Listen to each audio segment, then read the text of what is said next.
ইউটিউবে কন্টেন্ট বানানো শুরু করবেন, কিন্তু সমস্যা হচ্ছে আপনি যখন ভয়েস ওভার করার চিন্তা করেন তখন আর ভয়েস মুখ দিয়ে বের হয় না। যখনই এটার অল্টারনেটিভ হিসেবে কোনো এআই ভয়েস ইউজ করার চিন্তা করেন তখন বাংলাতে কিছুটা এরকম এআই ভয়েস পাওয়া যায়। বাংলা এআই ভয়েস, যেটা ইউটিউব ভিডিওর ভয়েস ওভার হিসেবে ব্যবহার করার মতো মানসম্পন্ন নয়। করে অন্যান্য ভাষায় অন্যান্য ইউটিউবাররা হাজার হাজার চ্যানেল তৈরি করছেন। যেমন আপনি এই চ্যানেলটা দেখুন, এই চ্যানেলটা সবগুলো ভিডিও এআই ভয়েস বানানো। তাছাড়া এরকম অনেক কন্টেন্ট রয়েছে যারা নিজ দেশের জন্যই কন্টেন্ট বানায়, তবে তারা এআই ভয়েস ব্যবহার করে। বাংলাদেশের পারফেক্ট এআই ভয়েস খুঁজে বের করা আসলেই অনেক মুশকিল। তো আজকের এই ভিডিওটা আপনারা যদি শেষ পর্যন্ত দেখেন তাহলে আপনারাও কিছুটা এইরকম এআই ভয়েস জেনারেট করতে পারবেন, তাও সম্পূর্ণ ফ্রিতে। নতুন বাংলা এআই টুল ব্যবহার করে আপনি আজই শুরু করতে পারেন আপনার ডিজিটাল কন্টেন্ট তৈরির যাত্রা। তার আগে এআই ভয়েস নিয়ে আপনাদের কিছু প্রশ্নের উত্তর দেওয়া যাক। আমরা যদি বাংলাতে এআই ভয়েস ব্যবহার করে কন্টেন্ট বানাই এবং সেগুলো যদি ইউটিউব, টিকটক বা ফেসবুকের মতো প্ল্যাটফর্মে আপলোড দেই তাহলে কি আমাদের চ্যানেল মনিটাইজ হবে? এর উত্তর হল হ্যাঁ,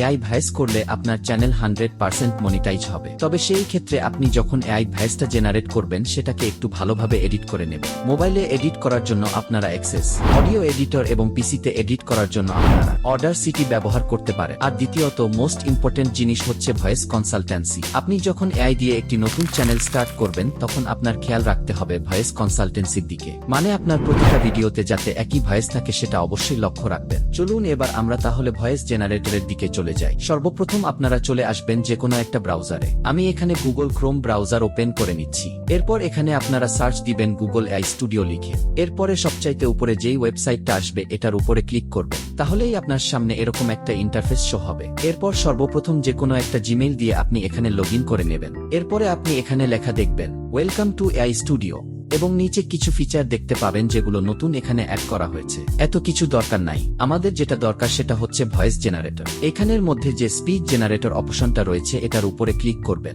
তারপর আপনার সামনে আপনি এরকম একটি ইন্টারফেস দেখতে পাবেন। এখন ভয়েস জেনারেট করার জন্য আপনারা কর্নারে 3 ডট আইকনে ক্লিক করবেন। এখান থেকে সিঙ্গেল স্পিকার অডিও এই অপশনটি সিলেক্ট করবেন এবং নিচ থেকে আপনি অনেক ভয়েস মডেল দেখতে পেয়ে যাবেন। এখান থেকে যে কোনো একটা পছন্দের ভয়েস মডেল সিলেক্ট করে নেবেন। সিলেক্ট করার পরে আপনারা এখানে জাস্ট আপনার যে স্ক্রিপ্টটা রয়েছে ওইটা এখানে পেস্ট করে দেবেন। তারপর নিচ থেকে জাস্ট রান অপশনে ক্লিক করবেন, তাহলেই আমাদের কিছুটা এই রকম ভয়েস জেনারেট হয়ে যাবে। চ্যানেলটি সাবস্ক্রাইব করার জন্য ধন্যবাদ। আপনি আমার কন্টেন্ট পছন্দ করবেন।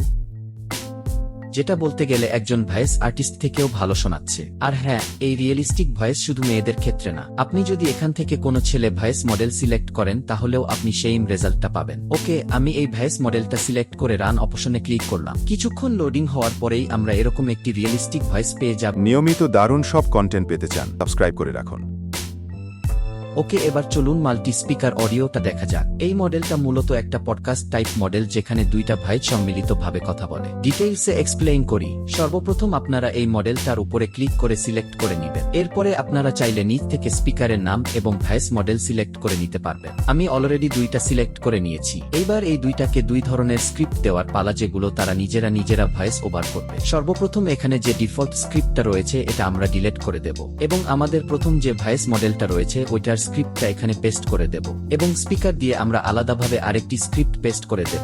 সব সময় আপনাদের জন্য বেস্ট কন্টেন্ট নিয়ে আসে, তাই এখনই তাকে সাবস্ক্রাইব করে রাখুন। ঠিক বলেছেন, বাংলাতে এরকম কন্টেন্ট খুব কমই আছে।